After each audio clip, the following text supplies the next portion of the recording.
हमारा आज का टॉपिक है शब्दार्थ वृत्ति। ठीक है, 5 नंबर का क्वेश्चन आता है पदार्थ विज्ञान सेकंड में, शब्दार्थ वृत्ति। इसको समझने के लिए एक आपको छोटी सी स्टोरी समझनी पड़ेगी। जैसे विराट और अनुष्का की शादी हुई थी, आपको याद होगा ना टाइम। अब तो चलो बेटी भी हो गई बेचारों की, बुजुर्ग विरुष्का, है ना। तो अभी और दया नाम के दो, अभी नाम का लड़का और दया नाम की लड़की, अभी एंड दया। ठीक है, इन दोनों का मिलेगा अभिद्या बाद में। देन इनके ना लक्षण ठीक नहीं है, सुना ही होगा तुमने लक्षण ठीक नहीं। क्यों? क्योंकि ना बाई जैन को ना ये टीवी पर वो देख रहे थे, आजकल नहीं है बट पहले बड़ा फेमस था, तेरी आख्या का यो काजल, सपना चौधरी का। टीवी पर आख्या का वो काजल देख रहे थे और उसके बाद उनकी बड़ी गंदी लड़ाई होगी, तो उनके लक्षण ठीक नहीं है। तो अभी और दया के लक्षण ठीक नहीं है क्योंकि बाई जैन को टीवी पर आख्या का काजल देखते हुए गंदी वाली लड़ाई कर दी उन्होंने, फिर पता नहीं क्या होने वाला उनका। तो अभिद्या से बनेगा, अभी और दया से बनेगा अभिद्या। अभिद्या, ये 4 तरह की वृत्तियां हैं। सबसे पहली है अभिद्या वृत्ति, ठीक है। देन दूसरी आएगी लक्षण से बनेगा, दूसरी आएगी लक्षणा वृत्ति, ठीक है। देन तीसरी बाईजैन से बनेगा वायजना, व्यंजना वृत्ति। बाईजैन से आप ऐसे रखना, वाई वाया वायजैन, व्यंजना वृत्ति। देन चौथी है टीवी पर आख्या।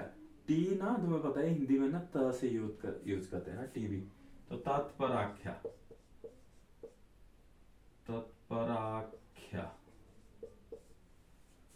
तत्पर आख्या, तत्पर आख्या वृत्ति, ठीक है।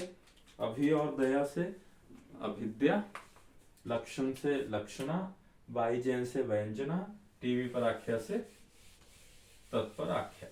अब सबसे पहले अभिद्या, लक्षणा, व्यंजना एंड तत्पर आख्या। सबसे पहले अभिद्या वृत्ति।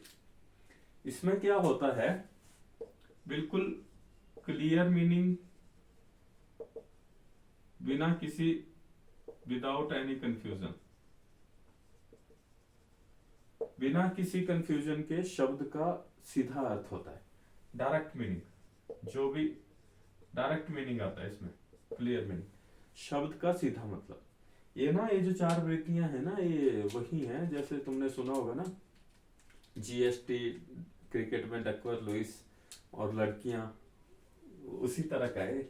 इसको समझ आके आप काफी कुछ लड़कियों को समझ सकते हैं। तो मतलब अभिद्या मतलब वह क्लियर मीनिंग, ठीक है, जो बोला बिल्कुल वैसा है, ठीक है, वैसा ही मतलब। जैसे एग्जांपल आप मान लीजिए, हमारी निकिता बाजार जा रही है, ठीक है, या निकिता सब्जी लाने बाजार जा रही है। ये साफ साफ मतलब है, इसमें कुछ नया नहीं है। निकिता सब्जी लाने बाजार जा रही, सीधा साफ मतलब आया, तुम्हें पता लग रहा होगा निकिता बाजार जा रही। ये अभिद्या वृत्ति, इसमें क्लियर मीनिंग आता है और कोई कंफ्यूजन नहीं होता है। बस इतना याद रखना है आपको, clear meaning without any confusion, that is अभिद्या वृत्ति। देन सेकंड इज लक्षणा वृत्ति। लक्षणा वृत्ति में क्या होता है, स्टार्टिंग में कंफ्यूजन होगा, स्टार्टिंग में कंफ्यूजन होगा, बट कंटेक्स्ट देख के मतलब क्लियर हो जाएगा, कंटेक्स्ट देख के मतलब क्लियर हो जाएगा। शुरुआत में कंफ्यूजन क्रिएट करे, बट बाद में जैसे कंटेक्स्ट, मतलब कहाँ की बात चल रही है, कहाँ का कंटेक्स्ट है, उसको समझ के आप उसको मतलब क्लियर हो जाता है, दैट इज लक्षणा वृत्ति। उदाहरण के तौर पे, तलवार मैदान पर आ गई, या तलवारें मैदान पर आ गई। अब तलवार होती है स्वॉर्ड, जिससे हम फाइट करते हैं, है ना। तो अगर तलवार का मतलब तुमने तलवार ही समझा तो वो कैसे, मतलब वो मूवीज की तरह उड़ उड़ के ऐसे तलवार आएगी, बट ऐसे नहीं है। यहाँ तलवार का मतलब है वो पूरा सैनिक, वो जो फाइटर जो सेना में तुमने देखी होगी बाहुबली ना, फाइट करने के लिए पूरा सैनिक पूरा रेडी होके जो तलवार के साथ आ रहा है, तो वैसे सैनिक मैदान पर आ चुके हैं विद तलवार, सैनिक विद तलवार। तो यहाँ तलवार का मतलब तलवार नहीं है, यहाँ तलवार का मतलब है सैनिक विद तलवार। ठीक है, तो स्टार्टिंग में थोड़ा कंफ्यूज करे, बट कंटेक्स्ट जैसे तुम्हें पता लगा यहाँ वो जंग के मैदान की बात हो रही है, तो तुम समझ गए कि भाई तलवार का मतलब सैनिक विद तलवार है। पहले कंफ्यूजन कर रहा है, बट बाद में कंटेक्स्ट आपको पता लग रहा है कि बात कहाँ की हो रही है, उससे मतलब क्लियर हो गया। अविद्या वृत्ति थी, डायरेक्ट मतलब बिना किसी कंफ्यूजन के। लक्षण वृत्ति शुरू में कंफ्यूजन है, बट कंटेक्स्ट के हिसाब से आपको मतलब समझ आ जा रहा है। देन तीसरी वृत्ति है व्यंजना। व्यंजना वृत्ति होती है मतलब कोई अन्य अर्थ, कोई अलग मीनिंग पता चलता है, अलग मीनिंग या ऑपोजिट मीनिंग, अलग या ऑपोजिट मीनिंग, जिस शब्द का अलग या ऑपोजिट मीनिंग हो उसको बोलते हैं व्यंजना वृत्ति। फॉर एग्जाम्पल बचपन को याद करो, बचपन को माता जी ने बोला कि बेटा शाम को 6 बजे तक क्रिकेट खेल के वापस आ जाना, और तुम चले हो 8 बजे। ठीक है, माता जी 2 घंटे से वेट करे। माता जी ने बोला था बेटा शाम को 6 बजे घर वापस आ जाना क्रिकेट खेल के, और तुम चले हो 8 बजे हीरो बन के।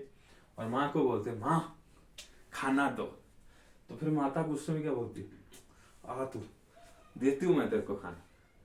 तो माँ का गुस्से में बोलना, आ देती हूं तुझे खाना,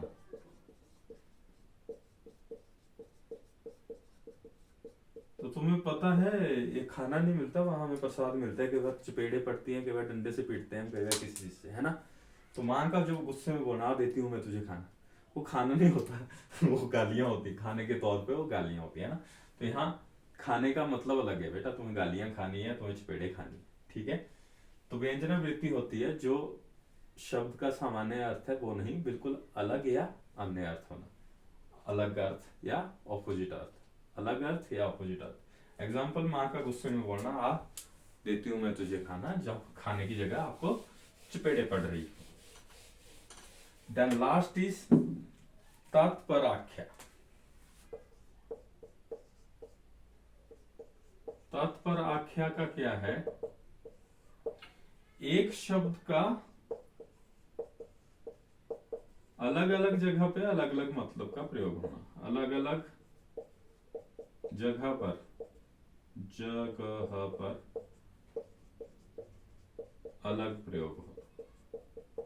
एक शब्द का ना अलग अलग जगह पे अलग अलग मतलब होना, एक शब्द का अलग अलग जगह पर अलग अलग अर्थ, अलग मतलब होना या अलग अलग अर्थ होना। एग्जाम्पल, तुमने बोला स्वीट्स, स्वीटू या मिठू, ठीक है ना, स्वीटू या मिठू या स्वीटी, स्वीटी, ठीक है, स्वीटी और मिठू, मिठू स्वीटू, ठीक है ना। तो ये जो स्वीटी है ना, ये दो चीजें, एक तो स्वीट्स भी होती हैं, स्वीट होती हैं, और लड़की का नाम भी स्वीटी है ना। और एक और एग्जांपल भी है हमारे पास, बर्फी। तुम्हें याद है प्रियंका चोपड़ा और रणवीर कपूर की मूवी थी, 2012 में आई थी, मॉफी वो दार्जिलिंग वाली, ले आया दिल फिर से, वो वाली यार। तो यहाँ बर्फी देखो, एक तो हमारी इलायची बर्फी, काजू बर्फी है ना, वो मिठाई होगी, मिठाई एक मतलब हो गया मिठाई, और दूसरा रणवीर, और बर्फी मूवी का रणवीर। तो बर्फी ना दो चीजें हैं, एक तो मिठाई होगी और दूसरा रणवीर कपूर वो जो कैरेक्टर। तो अभी अगर हम थिएटर में मूवी में बात कर रहे होंगे बर्फी की, तो वहां हम रणवीर कपूर की बात कर रहे हैं, बट अगर हम मिठाई की दुकान में बात कर रहे होंगे बर्फी की, तो वो बर्फी मिठाई की बात कर रहे होंगे। तो इट डिपेंड अपॉन द जगह और कंटेक्स्ट के ऊपर डिपेंड करेगा कि यहाँ इस शब्द का क्या प्रयोग हो रहा है। यहाँ जो बर्फी है वो कौन है, मिठाई है या रणवीर कपूर। यहाँ जो स्वीटू है, स्वीट्स है, वो क्या है, मिठाई है या स्वीटी लड़की का नाम है। समझ आ रहा है तुम्हें, एक ही शब्द के दो मतलब है, एक लड़के का नाम है और एक मिठाई का नाम। अब यहाँ जो बर्फी तुमने बोला वो मिठाई के लिए बोला है या उस रणवीर कपूर के करेक्टर के लिए बोला है, वो तुम्हें पता लगेगा तुम बोल कहाँ रहे हो। मिठाई की दुकान में बर्फी मिठाई, मूवी में बर्फी वो मूवी का करेक्टर। ठीक है, एक ही शब्द का अलग अलग जगह पे अलग अलग मतलब होता है, कंटेक्स्ट के हिसाब से कौन सी जगह पे आप कौन से शब्द का प्रयोग कर रहे हो उससे आपको पता चलता है। तो ये हमारी शब्दार्थ वृत्ति है। 5 नंबर का क्वेश्चन आता है पदार्थ विज्ञान 2 में।